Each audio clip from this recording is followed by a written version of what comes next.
selamat malam, dan selamat datang di Si Paling Horor. Di channel ini, kita akan membahas dan menceritakan kisah-kisah horor pendakian, cerita mistis di gunung, pengalaman nyata para pendaki yang mengalami kejadian di luar nalar, sampai misteri yang jarang berani diungkap. Karena gunung bukan cuma soal pemandangan indah dan sunrise yang cantik, tapi juga tentang cerita-cerita yang tertinggal di balik kabut, gelapnya hutan, dan jalur yang tak selalu terlihat. Jadi sebelum kita mulai, pastikan kamu sudah subscribe, nyalakan lonceng notifikasi, dan siapkan nyali kamu. Matikan lampu. Gunakan headset. Dan jangan lupa berdoa. Karena malam ini, Si Paling Horor akan membawa kamu naik ke pendakian yang tidak semua orang bisa kembali dengan cerita. Malam itu tepat Jumat Kliwon, malam yang oleh sebagian orang Jawa dianggap memiliki hawa berbeda, lebih pekat, lebih berat. Sejak siang sebenarnya sudah ada beberapa teman kampus yang mengingatkan agar kami menunda rencana mendaki. Jumat Kliwon itu malamnya nggak biasa, kata salah satu dari mereka, setengah bercanda, setengah serius. Tapi bagi kami yang saat itu sedang haus petualangan, larangan seperti itu justru terdengar seperti tantangan. Semakin dilarang, semakin penasaran rasanya. Kami berlima akhirnya tetap sepakat mendaki Gunung Andong. Gunung ini memang terkenal ramah bagi pendaki pemula. Tingginya tidak seberapa jika dibandingkan dengan gunung-gunung besar di Jawa Tengah. Jalurnya jelas, medannya relatif landai, dan puncaknya menawarkan pemandangan lautan awan yang memesona saat pagi. Banyak orang bilang, Andong itu gunung untuk healing, bukan untuk uji nyali. Tapi malam itu, entah kenapa, semuanya terasa berbeda sejak awal. Kami berangkat dari base camp sekitar pukul 7 malam. Langit gelap tanpa bulan, hanya sesekali bintang terlihat samar di sela-sela awan tipis.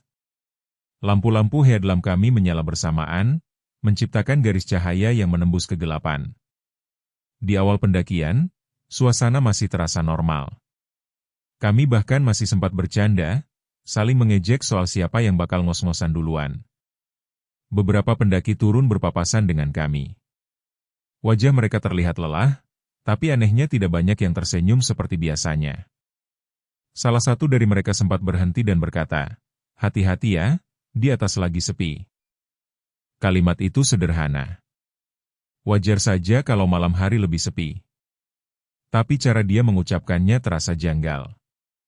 Nada suaranya pelan, tatapannya tidak fokus pada kami, seperti sedang memikirkan sesuatu yang tidak ingin ia ceritakan. Setelah mereka berlalu, kami sempat saling pandang. "Sepi ya bagus dong, nggak rebutan spot tenda," ujar Dimas mencoba mencairkan suasana.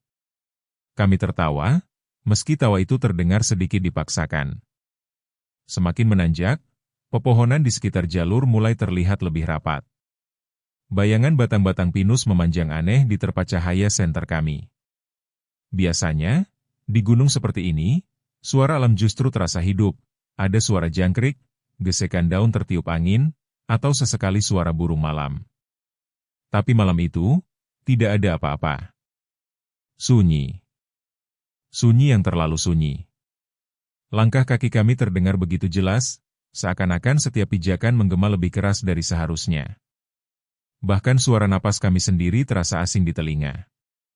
Aku sempat mematikan headlamp selama beberapa detik, mencoba menyesuaikan mata dengan gelap, berharap bisa melihat kerlip lampu tenda di atas.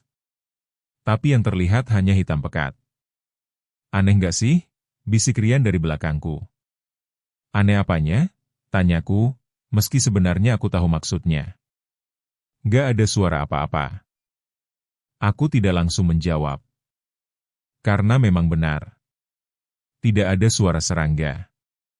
Tidak ada angin. Udara terasa diam, berat, seperti menekan dada.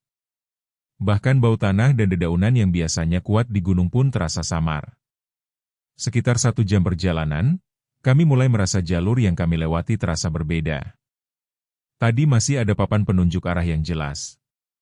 Tadi masih ada bekas jejak kaki dan tanah yang lebih padat karena sering dilalui. Sekarang, jalurnya tampak lebih sempit. Rumput liar mulai menggesek celana kami. Akar-akar pohon melintang tanpa bekas sering diinjak. "Ini bener nggak sih?" Bisik Rian lagi, kali ini suaranya lebih pelan. Tidak ada yang langsung menjawab. Kami berhenti berjalan. Dimas mengangkat ponselnya, mencoba mengecek peta offline. Sinyal jelas tidak ada, tapi GPS seharusnya masih bisa membaca lokasi. Layar ponsel itu hanya menampilkan titik biru yang bergerak lambat, namun jalur yang tergambar terasa tidak sesuai dengan yang kami lalui.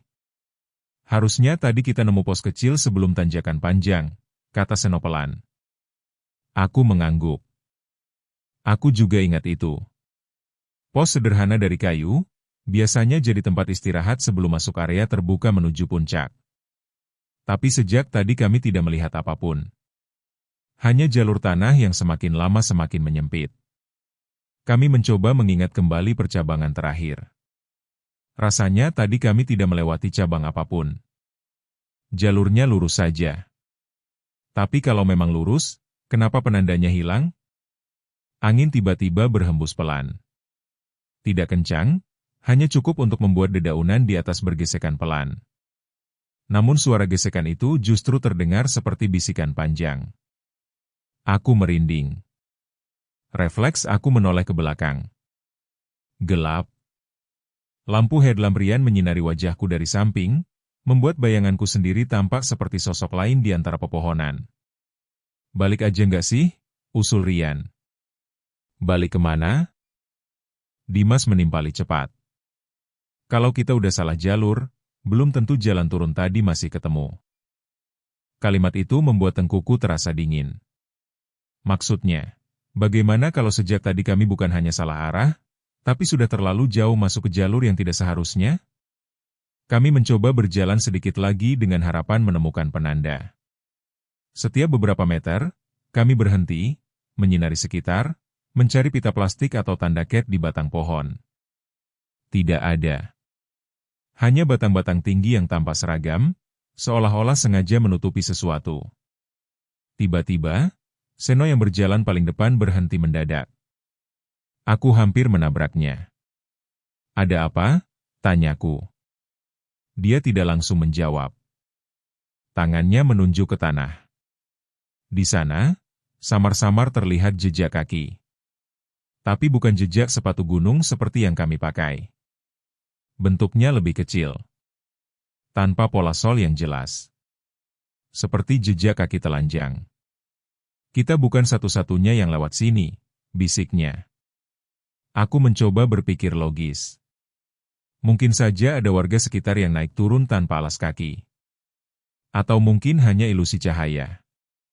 Tapi semakin lama aku menatap jejak itu, semakin terasa janggal. Jejak itu tidak beraturan, seakan-akan berputar-putar di tempat yang sama. Udah, jangan dipikirin, kataku, meski suaraku sendiri terdengar tidak yakin. Kami melangkah lagi, kali ini lebih rapat satu sama lain. Tidak ada lagi yang bercanda. Tidak ada lagi tawa. Hanya suara langkah dan napas yang semakin berat. Beberapa menit kemudian, kami sampai di sebuah area yang agak terbuka.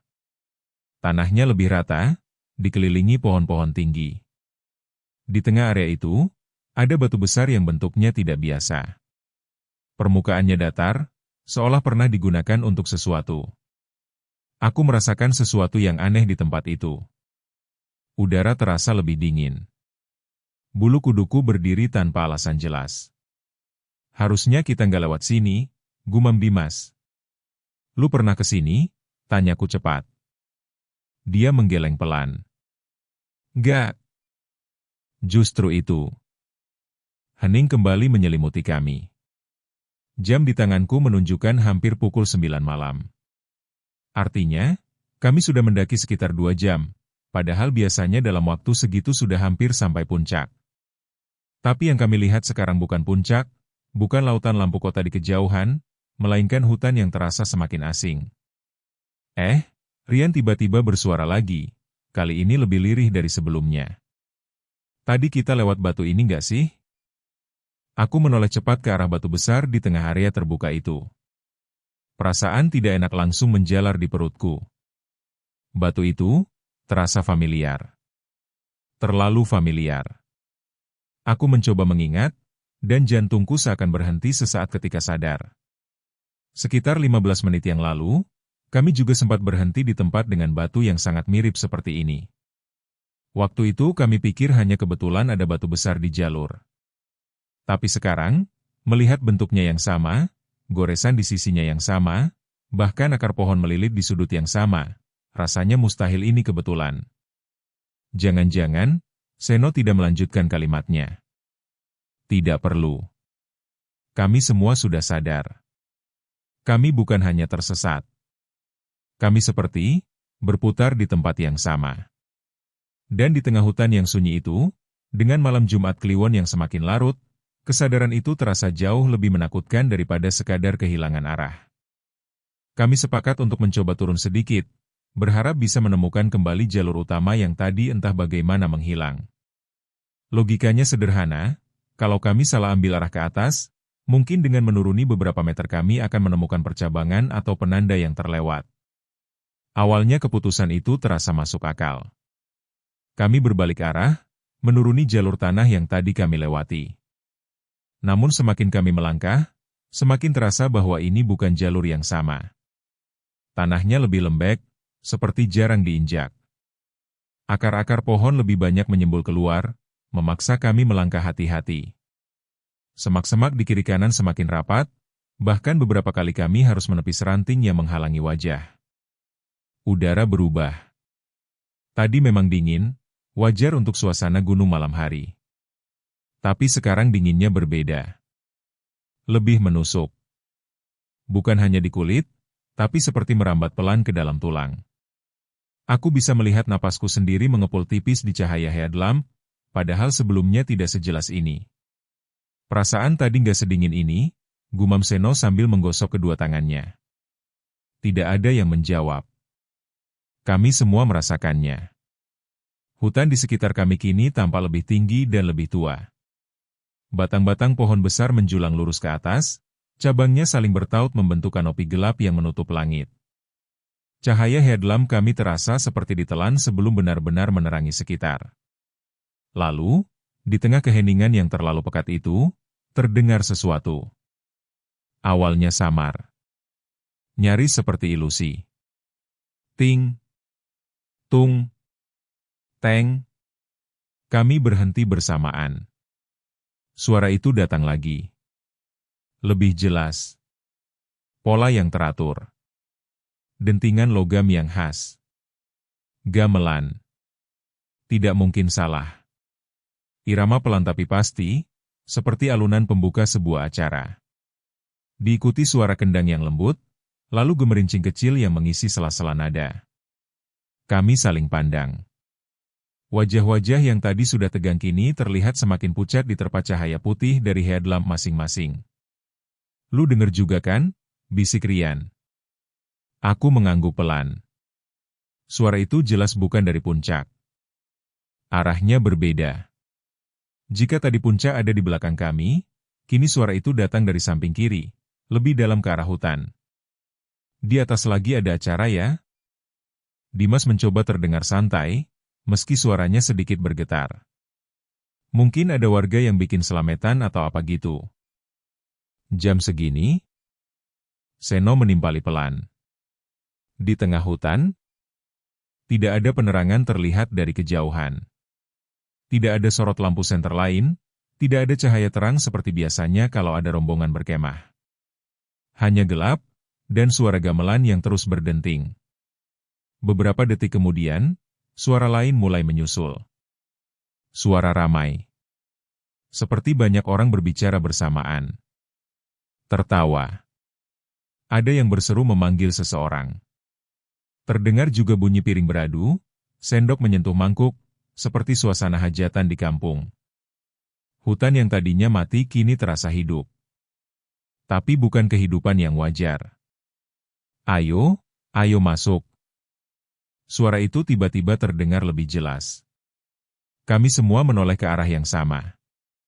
Suara itu seperti panggilan tuan rumah kepada tamu yang baru datang. Ramah. Hangat. Mengundang. Namun anehnya, tidak terdengar seperti berasal dari satu orang. Lebih seperti gema banyak suara yang bertumpuk menjadi satu. Rian langsung mundur satu langkah. Kita jangan ke sana, katanya cepat. Nggak beres ini. Aku tahu dia benar. Semua instingku mengatakan untuk menjauh. Untuk berbalik dan lari secepat mungkin tanpa peduli arah. Tapi di sisi lain, rasa penasaran muncul begitu kuat. Bagaimana mungkin ada pesta di tengah hutan seperti ini? Kalau memang ada warga sekitar, kenapa tidak terlihat jalannya? Kenapa tidak ada lampu terang? Kalau ada orang, berarti kita bisa nanya jalan, Dimas berkata, lebih kepada dirinya sendiri daripada kepada kami. Itu alasan yang cukup untuk membuat kami tetap berdiri, tidak kabur. Dan entah kenapa, kaki kami justru mulai melangkah ke arah suara itu. Semakin kami mendekat, suara gamelan semakin jelas. Irama yang tadi samar kini terdengar lengkap, dengan kendang yang lebih tegas dan gong yang dipukul pelan di akhir setiap putaran nada. Suara orang-orang semakin nyata. Tawa mereka terdengar lepas, seolah benar-benar sedang menikmati suasana. Lalu, aroma itu tercium. Aroma nasi hangat. Aroma santan. Dan yang paling jelas, bau daging yang sedang dibakar. Harum, gurih, menguar di udara dingin malam. Perutku yang sejak tadi kosong mendadak terasa perih. Bau itu begitu nyata, begitu menggoda, sampai sulit dipercaya ini hanya imajinasi. Lu cium juga kan? Bisik Seno. Iya, jawabku pelan. Tidak mungkin kami berlima berhalusinasi hal yang sama. Kami terus berjalan, menembus semak yang semakin jarang. Tanah berubah menjadi lebih rata. Pohon-pohon mulai memberi ruang di tengah, seperti membentuk lorong alami. Cahaya headlamp kami kini tidak lagi menjadi satu-satunya sumber penerangan. Di kejauhan, terlihat cahaya lain. Kekuningan. Bukan putih terang seperti senter. Bukan biru seperti layar ponsel. Tapi kuning hangat, berpendar lembut. Seperti lampu minyak atau obor. Kami memperlambat langkah. Cahaya itu tidak diam. Ia berkelip pelan, seperti api yang tertiup angin kecil. Dan bukan hanya satu. Ada beberapa titik cahaya, tersebar, membentuk lingkaran samar di antara pepohonan. Suara gamelan kini terdengar seolah hanya beberapa puluh meter di depan. Jantungku berdetak semakin cepat. Setiap langkah terasa berat, seakan-akan ada bagian dalam diriku yang menolak mendekat. Tapi tubuhku tetap bergerak. Kami sampai di balik deretan pohon terakhir. Dan disitulah kami melihatnya. Sebuah area terbuka yang cukup luas, tersembunyi di tengah hutan. Di tengahnya berdiri semacam bangunan sederhana, lebih mirip pendopo kecil tanpa dinding. Tiangnya kayu gelap, atapnya tampak seperti anyaman rumbia. Di sekelilingnya, beberapa lampu minyak tergantung, memancarkan cahaya kuning temaram. Di dalam pendopo itu, terlihat siluet orang-orang. Banyak. Mereka duduk bersila, mengenakan pakaian yang sekilas tampak seperti busana adat. Beberapa wanita memakai kebaya dengan rambut disanggul rapi. Para pria mengenakan beskap dan kain jarik. Di sisi kanan, seperangkat gamelan tertata lengkap, dimainkan oleh beberapa orang dengan gerakan tenang dan teratur. Suasana terlihat normal. Terlalu normal untuk berada di tengah hutan seperti ini. Asap tipis mengepul dari sisi kiri pendopo, tempat beberapa orang tampak sibuk mengatur hidangan di atas meja panjang. Piring-piring tersusun rapi. Uap makanan naik perlahan, persis seperti aroma yang kami cium tadi. Tiba-tiba salah satu sosok menoleh ke arah kami. Seorang pria tua, wajahnya samar tertutup bayangan, tapi matanya terlihat jelas memantulkan cahaya lampu minyak. Dia tersenyum. Lalu berdiri. Gerakannya pelan, anggun, seperti sudah menunggu kami sejak lama. Dia melangkah mendekat, keluar dari lingkaran cahaya pendopo. Semakin dekat, semakin jelas wajahnya. Kulitnya pucat, terlalu pucat untuk seseorang yang hidup di daerah gunung. Senyumnya tidak berubah. Ayo, ayo masuk, katanya lembut. Suaranya sama seperti yang kami dengar sebelumnya. Di belakangnya, satu persatu kepala menoleh ke arah kami. Semua tersenyum. Tidak ada yang terlihat marah. Tidak ada yang tampak mengancam. Justru terlalu ramah. Dan saat itulah aku menyadari sesuatu yang membuat darahku terasa membeku. Tidak satu pun dari mereka berkedip. Mata mereka terbuka lebar, menatap lurus ke arah kami, tanpa gerakan sekecil apapun. Suara gamelan tetap mengalun. Tawa kecil masih terdengar. Asap makanan terus mengepul. Kami berdiri terpaku di tepi hutan, diterangi cahaya kuning yang tidak seharusnya ada di sana. Dan dalam keheningan di antara dentingan gamelan itu, aku sadar satu hal yang jauh lebih menakutkan daripada sekadar tersesat. Kami tidak sendirian. Dan mungkin, kami memang sudah ditunggu. Di depan kami terbentang sebuah lapangan kecil yang tadi tertutup rapat oleh barisan pohon. Dari balik gelapnya hutan, tempat itu tampak seperti potongan dunia lain yang diselipkan secara paksa di tengah lereng Gunung Andong.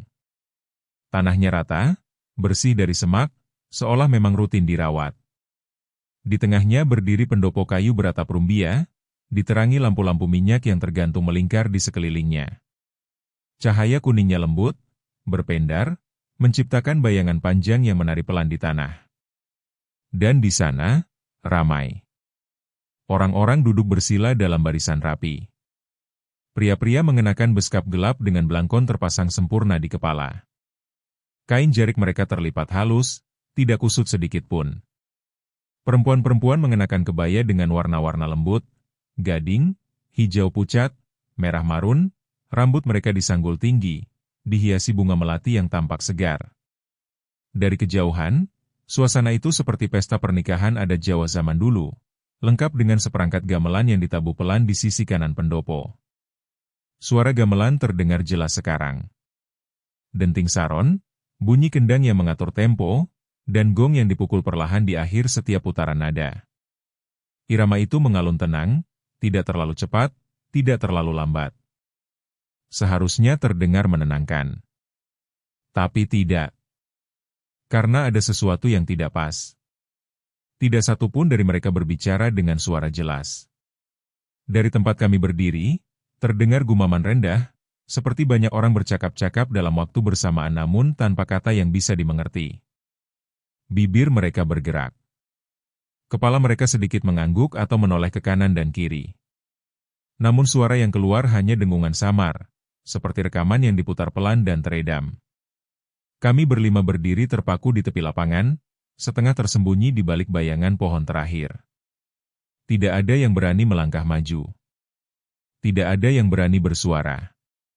Bahkan Rian, yang biasanya paling cepat panik, kini hanya mematung dengan napas tertahan.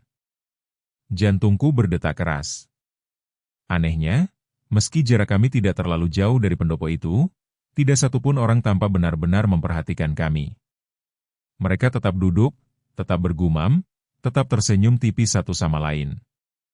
Sampai tiba-tiba, seorang wanita yang duduk di barisan depan menoleh.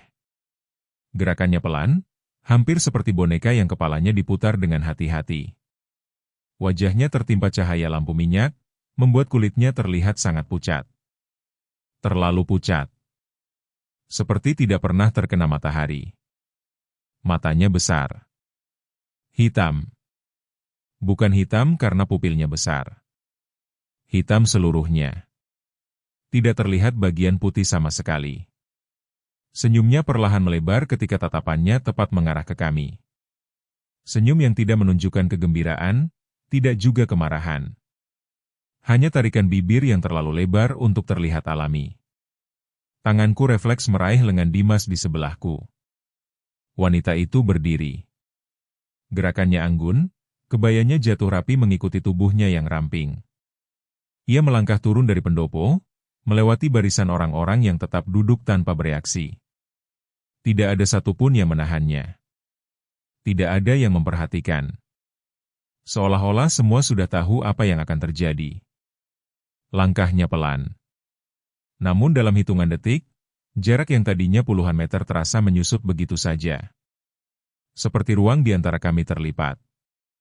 Tiba-tiba dia sudah hanya beberapa langkah dari kami. Aku tidak ingat melihatnya berjalan sejauh itu. Kalian, tamu yang terlambat ya? Suaranya lembut. Halus. Nada bicaranya seperti tuan rumah yang menyambut tamu dengan ramah. Tapi kosong. Tidak ada intonasi hangat. Tidak ada kehidupan di balik suaranya. Kata-katanya terdengar seperti diucapkan karena memang harus diucapkan. Kami mundur pelan tanpa sadar. Tanah di belakangku terasa lembab. Sepatuku sedikit tergelincir, membuatku hampir terjatuh. Rian menarik bahuku agar tetap berdiri. Maaf, kami cuma tersesat, Dimas akhirnya bersuara, meski nadanya bergetar. Kami lagi cari jalur turun. Wanita itu memiringkan kepala sedikit ke kanan, seperti mencoba memahami sesuatu yang asing. Tersesat, ulangnya pelan. Senyumnya tidak berubah. Matanya tetap hitam pekat, menatap kami satu persatu. Ketika tatapannya singgah padaku, rasanya seperti ada sesuatu yang menyentuh bagian paling dalam pikiranku, mengorek ingatan, mencari sesuatu. Kalian sudah diundang, katanya lagi, lebih lirih. Kami saling pandang. Tidak ada yang pernah menerima undangan apapun. Tidak, kami benar-benar tidak tahu ada acara di sini, Seno mencoba menjelaskan. Kami cuma pendaki. Wanita itu tertawa kecil. Tawa yang tidak memiliki gema. Tidak naik turun. Hanya suara, pendek yang terulang 2 kali. Semua yang datang ke sini adalah tamu, ucapnya. Saat itulah aku merasakan perubahan di udara. Gamelan yang sejak tadi mengalun perlahan-lahan mengecil, seperti ditarik menjauh. Gumaman para tamu di pendopo juga mulai meredup. Hingga akhirnya, sunyi. Bukan karena mereka berhenti berbicara, tapi karena semuanya berhenti bergerak. Benar-benar berhenti. Para penabuh gamelan membeku dengan alat di tangan. Wanita-wanita yang tadi menunduk ini terdiam dengan kepala sedikit miring. Pria-pria yang duduk bersila tidak lagi bergeser sedikit pun. Dan perlahan, satu persatu, kepala mereka menoleh ke arah kami. Bersamaan. Gerakannya serempak. Tidak ada yang lebih cepat. Tidak ada yang lebih lambat. Seperti dikendalikan oleh satu kehendak yang sama. Lampu minyak bergetar pelan tertiup angin tipis yang entah datang dari mana. Aku menahan napas. Karena ketika wajah-wajah itu kini menghadap kami sepenuhnya, aku menyadari sesuatu yang membuat kakiku terasa lemas. Mata mereka. Tidak ada bola mata. Tidak ada putih. Tidak ada pupil. Hanya hitam kosong, pekat seperti lubang tanpa dasar. Semua menatap kami. Tanpa berkedip. Tanpa ekspresi. Wanita di depan kami tersenyum lebih lebar lagi. Kalian terlambat, katanya pelan. Pengantin sudah menunggu. Kata, pengantin, membuat perutku terasa melilit. Aku menoleh sekilas ke arah pendopo. Di bagian tengah, yang tadi samar tertutup bayangan, kini terlihat 2 kursi kayu besar berhias kain putih. Di atasnya duduk 2 sosok. Sosok pria dan wanita. Mengenakan pakaian pengantin adat Jawa lengkap. Wajah mereka tertunduk. Perlahan, kepala mereka terangkat. Dan meski jaraknya cukup jauh, aku bisa melihat dengan jelas. Wajah mereka, bukan wajah yang asing. Itu wajah kami. Pria itu memiliki wajah Dimas. Wanita itu memiliki wajah Rian, atau setidaknya versi perempuan dari wajahnya, dengan garis rahang yang sama, mata yang sama. Aku ingin berteriak, tapi suaraku tertahan di tenggorokan. Tiba-tiba semua orang di pendopo berdiri bersamaan. Gerakan mereka kaku, seperti boneka kayu yang digerakkan dengan tali. Kain jarik mereka tidak berkibar. Tidak ada suara langkah kaki di tanah. Hanya bunyi serempak kain bergesekan pelan. Wanita di depan kami mengulurkan tangan. Tangannya dingin bahkan sebelum menyentuhku. Aku bisa merasakan hawa beku merambat dari ujung jarinya. Masuklah, katanya. Acara hampir dimulai. Kami mundur lebih jauh. Kali ini bukan pelan-pelan. Rian hampir tersandung akar pohon, Seno menariknya. Dimas menggeleng cepat. Kita harus pergi, bisiknya panik. Tapi ketika aku menoleh ke belakang untuk mencari jalan kembali ke hutan, yang kulihat bukan lagi deretan pohon yang tadi kami lewati. Gelap. Pekat. Seolah-olah hutan telah menutup dirinya. Di depan kami, ratusan mata hitam kosong itu masih menatap tanpa berkedip. Dan untuk pertama kalinya sejak kami mulai mendaki malam itu, aku benar-benar memahami satu hal. Kami bukan hanya tamu yang tidak diundang. Kami adalah bagian dari acara itu. Dan pesta itu belum dimulai. Wanita itu masih berdiri di hadapan kami, senyumnya tak berubah sedikit pun. Cahaya lampu minyak membuat bayangan wajahnya tampak semakin cekung, tulang pipinya terlihat tajam, dan mata hitam pekatnya seperti dua lubang tanpa dasar. Ia mengangkat tangannya perlahan, gerakannya halus dan terukur, seperti seorang pelayan keraton yang sedang mempersilakan tamu kehormatan. Ayo, makan dulu. Sudah jauh-jauh datang. Nada suaranya tetap lembut, hampir seperti bisikan angin. Tapi setiap katanya terasa berat, menekan ke dalam kepala. Ada dorongan aneh yang muncul di pikiranku. Dorongan untuk menurut, untuk melangkah maju dan menerima tawaran itu seolah itu hal paling wajar di dunia. Aku bahkan tidak ingat menggerakkan tangan. Tiba-tiba saja, di telapak tanganku sudah ada sebuah piring. Piring enamel putih dengan pinggiran biru tipis, seperti piring-piring lama di rumah nenek. Beratnya nyata. Dingin di kulit. Di atasnya tersaji nasi putih mengepul tipis, lengkap dengan lauk di sampingnya, sepotong daging kecoklatan dan sayur berkuah santan. Aku tersentak. Aku tidak pernah mengambil piring itu. Tidak pernah melihat siapa yang memberikannya. Namun bukan hanya aku. Di sampingku, Dimas menatap tangannya sendiri dengan wajah pucat. Rian memegang piring dengan kedua tangan gemetar. Seno dan satu lagi temanku juga berdiri kaku, masing-masing dengan piring yang entah dari mana asalnya. Aroma makanan kembali menyeruak, kali ini lebih kuat. Harum nasi hangat bercampur bau gurih daging yang baru matang. Perutku yang sejak tadi kosong bergejolak. Untuk sepersekian detik, pikiranku mencoba meyakinkan bahwa mungkin ini nyata. Mungkin memang ada orang yang tinggal di sini. Mungkin kami hanya salah paham. Tapi kemudian aku melihat lebih dekat isi piringku. Enggak, bisikku pelan. Butiran nasi itu bergerak. Awalnya hanya satu dua yang tampak bergeser. Lalu semakin jelas. Butiran putih itu memanjang, menggeliat, saling bertumpuk. Tidak ada uap nasi. Yang ada hanyalah gerakan kecil, licin, menjijikan. Belatung. Ratusan belatung putih kecil memenuhi piringku, bergerak saling bertabrakan, mengeluarkan bunyi halus yang nyaris tak terdengar. Potongan, daging, di sampingnya pun berubah bentuk di depan mataku. Permukaannya merekah, dan sesuatu yang kecil-kecil merayap keluar dari dalamnya. Dimas adalah yang pertama bereaksi. Anjir, teriaknya sambil menjatuhkan piring itu ke tanah. Piringnya terlepas dan jatuh dengan bunyi nyaring. Namun alih-alih suara pecah atau dentingan biasa, bunyinya terdengar seperti sesuatu yang basah menghantam tanah. Dalam sekejap, suara gamelan berhenti. Tidak perlahan. Tidak mengecil. Langsung berhenti. Seperti seseorang memutus aliran listrik. Sunyi. Sunyi yang begitu mendadak hingga telingaku berdengung. Lampu-lampu minyak tetap menyala, tapi cahayanya kini terasa lebih redup. Lebih dingin. Aku menjatuhkan piringku juga. Rian melakukan hal yang sama, hampir menjerit saat melihat isinya. Piring-piring itu menghantam tanah satu persatu. Dan kemudian, terdengar tawa.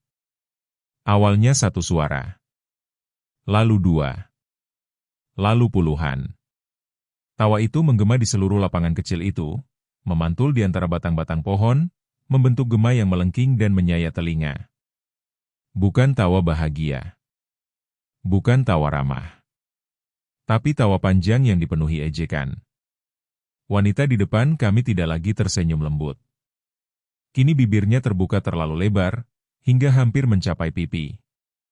Dari dalam mulutnya terlihat gelap pekat, tanpa lidah, tanpa gigi yang jelas. Semua tamu di pendopo berdiri perlahan. Gerakan mereka tidak lagi anggun. Kaku. Patah-patah. Seperti sendi mereka tidak terhubung dengan benar. Aku menatap kaki mereka. Dan darahku terasa membeku. Kaki mereka tidak menyentuh tanah. Ujung kain jarik mereka menggantung beberapa senti di atas permukaan tanah. Tubuh mereka melayang pelan, seperti tertarik benang tak terlihat dari atas. Namun anehnya, saat mereka mulai bergerak maju, terdengar suara langkah. Banyak. Seperti ratusan orang berlari di atas daun-daun kering. Padahal tidak satupun kaki menyentuh permukaan tanah. Rian yang pertama kali berteriak. Lari. Kata itu seperti memecah mantra yang menahan kami. Tanpa berpikir panjang, kami berbalik dan berlari sekuat tenaga ke arah gelap hutan di belakang. Aku tidak lagi peduli jalur mana yang benar. Tidak peduli tersesat. Yang penting menjauh. Suara tawa itu mengikuti. Dekat. Terlalu dekat. Di antara suara napas kami yang memburu dan ranting-ranting yang patah diinjak, terdengar jelas suara, langkah, mereka mengejar. Cepat. Tidak teratur. Kadang terdengar tepat di belakang telinga, kadang seperti mengelilingi dari samping. Aku tidak berani menoleh. Namun di sudut mataku, sesekali kulihat bayangan putih melintas di antara pohon. Sosok-sosok berkebaya dan berbeskap itu melayang di antara batang pohon tanpa terhalang, bergerak lebih cepat dari lari kami. Tanah terasa tidak rata. Beberapa kali aku hampir jatuh tersandung akar. Seno menarik kerah jaketku saat aku terpeleset, memaksaku tetap berdiri. Jangan berhenti, teriak Dimas di depan. Aku bisa merasakan hawa dingin menyapu punggungku, seperti napas seseorang tepat di belakang leher. Tawa mereka berubah menjadi semacam jeritan panjang yang menyatu dengan angin. Lampu headlamp kami berguncang liar mengikuti gerakan lari. Cahaya putih itu menyorot batang pohon secara acak, menciptakan bayangan yang seolah hidup dan ikut mengejar. Kami terus berlari. Tanpa arah. Tanpa rencana. Hanya insting bertahan hidup yang tersisa. Dan tiba-tiba, di tengah kekacauan itu, aku melihat sesuatu di depan. Sebuah papan kayu. Tinggi sekitar dada orang dewasa, dengan tulisan yang mulai pudar namun masih terbaca jelas ketika cahaya headlamp menyorotnya. Penanda jalur resmi pendakian. Tulisan nama jalur dan arah panah yang menunjuk ke bawah menuju base camp. Itu, teriakku, suaraku hampir habis.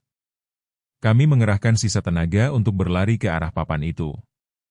Jaraknya mungkin hanya belasan meter, tapi terasa seperti ratusan. Suara tawa di belakang semakin keras, semakin melengking. Aku bisa merasakan mereka hampir menyentuh kami. Salah satu bayangan putih melintas tepat di sampingku. Untuk sepersekian detik, aku melihat wajah hitam tanpa bola mata itu begitu dekat. Tangannya hampir meraih bahuku. Dan tepat saat kakiku melewati garis imajiner di dekat papan kayu itu. Semua suara hilang. Seketika. Tidak ada lagi tawa. Tidak ada lagi suara langkah. Tidak ada lagi desiran aneh. Kami tersandung dan jatuh satu persatu di tanah jalur resmi itu. Napas kami terengah-engah, dada terasa seperti akan meledak. Aku memberanikan diri menoleh ke belakang. Gelap. Hanya hutan biasa. Tidak ada cahaya lampu minyak. Tidak ada pendopo. Tidak ada sosok melayang. Hanya pepohonan dan tanah yang terlihat normal. Bahkan udara terasa berbeda. Lebih ringan. Lebih wajar. Kami saling menatap dengan wajah pucat dan keringat dingin membasahi pelipis. Tidak ada yang berani berbicara beberapa saat. Seolah-olah apa yang baru saja terjadi hanyalah mimpi buruk kolektif. Tapi ketika aku melihat tanganku, ada sesuatu yang membuat jantungku kembali berdegup tak karuan. Di ujung jariku masih tersisa cairan lengket. Dan bau busuk samar masih menempel di hidungku. Sepi menyelimuti jalur itu. Sunyi yang normal. Seolah tidak pernah ada pesta. Tidak pernah ada undangan. Tidak pernah ada tamu. Namun kami tahu. Kami tahu apa yang baru saja hampir terjadi. Dan tanpa perlu dikatakan lagi, kami semua sepakat dalam hati. Jangan pernah menerima undangan mereka. Kami tidak bicara banyak setelah melewati papan jalur resmi itu. Tidak ada yang mencoba menoleh lagi ke belakang. Tidak ada yang berani memastikan apakah hutan benar-benar sudah kembali normal. Kami hanya berjalan cepat, nyaris setengah berlari, mengikuti jalur turun dengan cahaya headlamp yang kini terasa seperti satu-satunya hal yang nyata di dunia.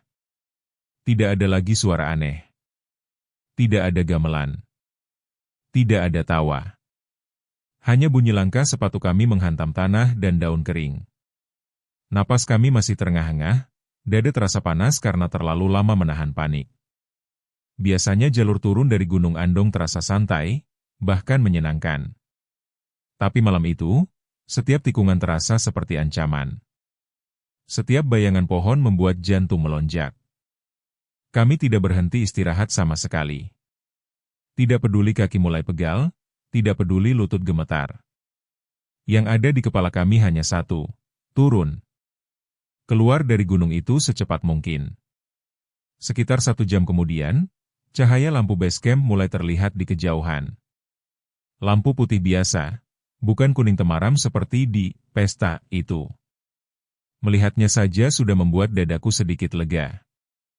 Aroma kopi dan kayu bakar samar tercium terbawa angin. Begitu kaki kami menginjak area base camp, rasanya seperti kembali ke dunia nyata. Beberapa motor terparkir rapi.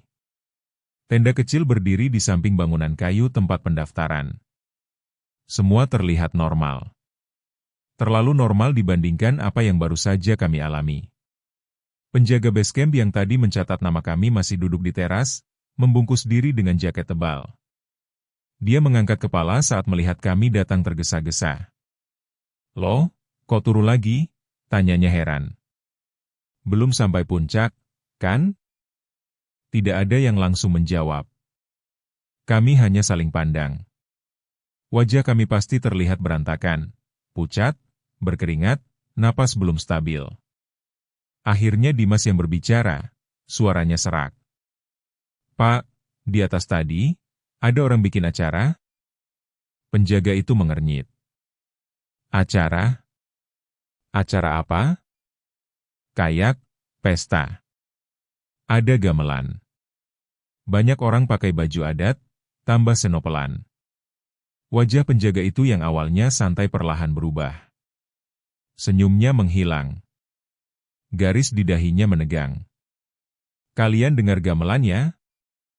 Kalimat itu membuat tenggorokanku terasa kering. Kami semua diam. Tidak ada yang mengangguk.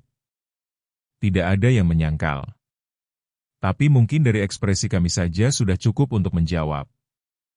Penjaga itu berdiri perlahan. Dia menatap kami satu persatu, seperti memastikan kami benar-benar sadar. "Kalian lihat pendopo?" tanyanya lagi, lebih pelan. Aku mengangguk tanpa sadar. Dan untuk pertama kalinya sejak kami tiba di base camp, aku melihat wajah orang dewasa berubah pucat karena takut. Dia menarik napas panjang, lalu mempersilakan kami duduk di bangku kayu panjang di teras. Tangannya sedikit gemetar saat menuangkan air panas ke dalam gelas plastik. "Dari dulu, kalau malam Jumat Kliwon, memang sering ada cerita begitu," katanya pelan. "Tapi nggak semua orang bisa lihat." Tidak ada suara selain desis air panas dan dengungan lampu. "Dulu, sekitar belasan tahun lalu, lanjutnya, pernah ada rombongan naik malam Jumat Kliwon juga. Anak-anak muda kayak kalian. 5 orang. Jantungku berdegup lebih cepat. Mereka nggak pernah turun lagi. Aku menelan ludah. Tim pencari sempat nyari berhari-hari. Jejak mereka cuma sampai jalur tengah. Setelah itu hilang. Gak ada tanda jatuh. Gak ada tanda longsor. Kayak, ditelan begitu saja. Angin malam berembus pelan, membuat lampu di teras sedikit bergetar. Beberapa orang tua di sini bilang, suara penjaga itu makin lirih, mereka ikut pesta. Rian yang sejak tadi diam mendongak. Pesta? Penjaga itu mengangguk pelan. Pesta yang bukan untuk manusia. Kalimat itu menggantung di udara. Katanya, lanjut penjaga itu, di lereng tertentu memang ada acara yang muncul di malam-malam tertentu. Tidak semua pendaki bisa melihat. Hanya yang diundang. Mereka yang tersesat, yang jalannya tiba-tiba melenceng dari jalur, yang mendengar gamelan di tengah hutan. Yang nerima makanan di sana, penjaga itu berhenti sejenak, menatap ke arah gelap di luar base camp. Gak pernah kembali. Sunyi.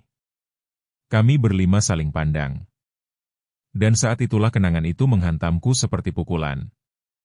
Sebelum Dimas menjatuhkan piringnya.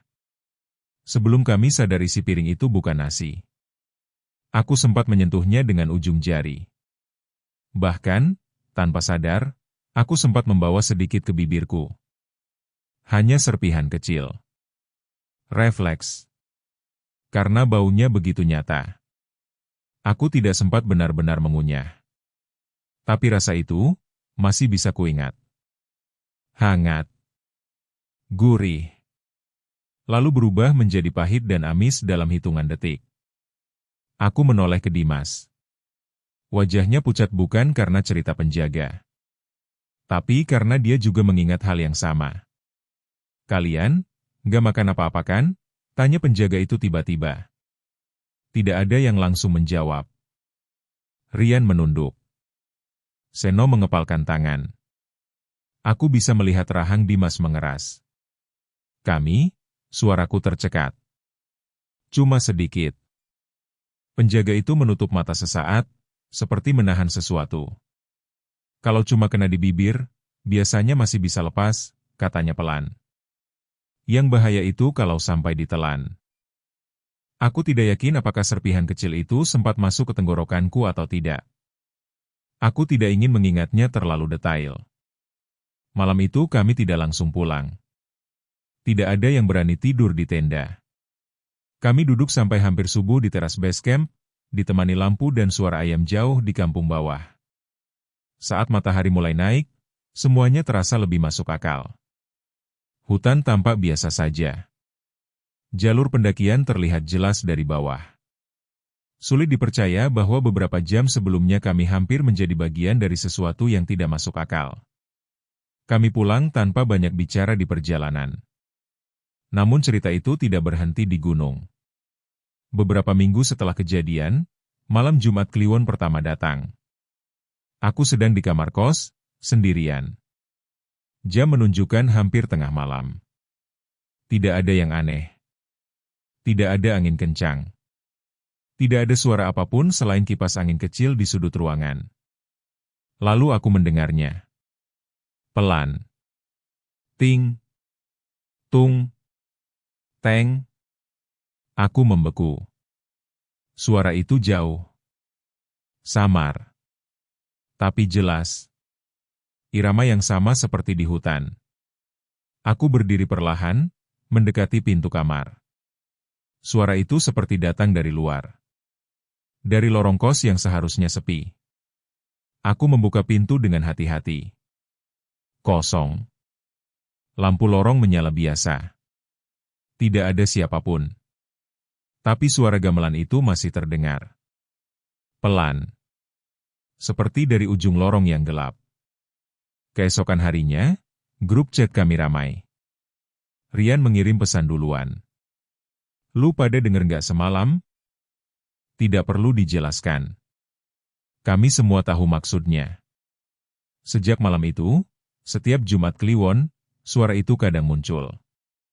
Tidak selalu keras. Tidak selalu lama. Kadang hanya beberapa detik. Kadang sampai beberapa menit. Bukan di gunung. Bukan di hutan. tapi dari luar kamar kami masing-masing. Seolah-olah jarak tidak lagi penting. Dan yang paling membuat darahku dingin adalah suara lain yang kadang menyusul setelah gamelan itu berhenti. Bisikan. Lembut. Tepat di dekat pintu. Kalian belum pamit? Setiap kali suara itu muncul, hawa kamar terasa lebih dingin. Lampu seperti sedikit meredup. Dan bayangan di bawah celah pintu tampak bergerak, seolah ada seseorang berdiri di luar. Menunggu. Sampai sekarang, kami tidak pernah lagi naik gunung di malam Jumat Kliwon. Kami tidak pernah lagi membicarakan detail tentang serpihan makanan itu. Tapi di antara kami berlima, ada ketakutan yang sama. Bahwa mungkin, undangan itu belum sepenuhnya dibatalkan. Dan suatu malam nanti, ketika gamelan itu terdengar lebih jelas dari biasanya, ketika bisikan itu terdengar tepat di belakang telinga, mungkin kami benar-benar harus kembali. Karena seperti yang suara itu katakan dengan lembut dan sabar, kami belum pamit.